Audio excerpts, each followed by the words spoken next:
Welcome to the Salmon Runs YouTube. Enjoy the video. You start by linking Kick to Streamlabs so alerts can trigger. Log into Streamlabs, choose the correct streaming profile, and authorize access to Kick. This lets events flow into Streamlabs. Once done, open Dashboard and navigate to Widgets, then select Alerts. You do this first because without the integration, nothing will trigger. Make sure the account you authorize matches the stream key you use, otherwise alerts will appear on the wrong channel or not at all. Now you configure what happens when Kick events occur.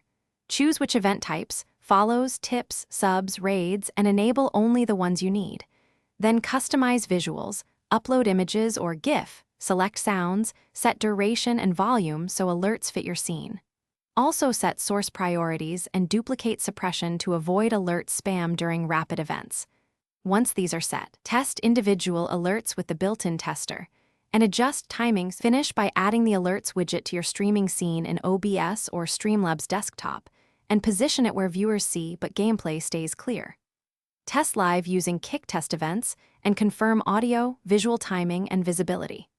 If alerts fail, reauthorize the Kick connection, verify the correct scene source is visible and not hidden behind other layers, and check firewall or browser source permissions. One key troubleshooting tip: reauthorize first. Most problems resolve when permissions are refreshed. Thanks for watching. Consider subscribing if we helped you.